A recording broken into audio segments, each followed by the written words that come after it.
Ini dia, Rode Wireless Me Dual Compact Microphone. Jom kita tengok apa yang korang akan dapat. First kali, korang akan dapat dia punya carry pouch, 2 mic clip go, 3 Furi windshield, 1 receiver, 2 transmitter, USB-C to lightning cable, 2 USB-C to USB-C cable, 3.5mm TRS to TRS cable, dan 3.5 TRS to TRRS cable.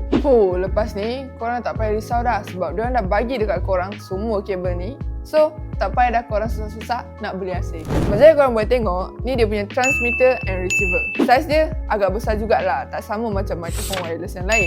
Tapi kan, walaupun mic ni ada kurangnya, dia tetap ada kelebihan. Macam contoh, dekat receiver dia siap ada built-in mic yang korang boleh jadikan sebagai extra transmitter untuk record audio. Dekat belakang transmitter and receiver ni, datang sekali dengan clip yang mana korang boleh clipkan dekat baju atau dekat mana-mana tempat yang sesuai korang nak. Ataupun korang boleh je guna magnetic attachment dia macam ni. And jangan risau sebab magnet dia boleh tahan kuat juga. Mic ni juga bukan boleh connect dengan kamera je. Dengan kabel-kabel yang disediakan ni, dia juga boleh connect dengan komputer, iPhone dan Android smartphone. Dia punya frequency range pula boleh support 20Hz hingga 20kHz yang mana dia boleh capture audio korang tu and buat suara korang dapat didengar dengan jelas. Untuk dia punya dynamic range setinggi 100dB dan max SPL dia setinggi 122dB. So, confirm korang punya audio tu akan smooth dan best je bila dengar. Kalau korang nak tahu, kekurangan mic ni is dia tak ada noise cancellation macam mic yang lain.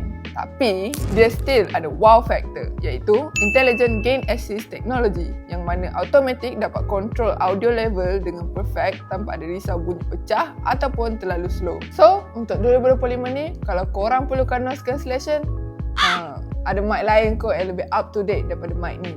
Selain tu juga, mic ni punya range transmission boleh sampai 100 meter sahaja berbanding dengan mic lain yang boleh cecah lebih daripada 100 meter. Untuk buat konten ataupun interview, maybe masih boleh lagi lah. Tapi kalau korang nak shoot video yang perlukan jarak lebih daripada 100 meter, memang tak recommend sebab confirm dia punya connection akan drop. And macam mic-mic yang lain juga, korang boleh download app dia iaitu Rode Central yang mana dalam app tu korang boleh adjust dia punya gain assist sama ada nak dalam mode auto, dynamic ataupun off. Dekat bawah dia juga ada channel routing dan output gain mode yang korang boleh setkan nak low, medium ataupun high ikut kesesuaian korang. So, adakah Rode Wireless Me ni masih berbaloi untuk 2025? Bagi saya lah kan. Kalau korang masih beginner and perlukan setup yang senang, compact and versatile, masih berbaloi.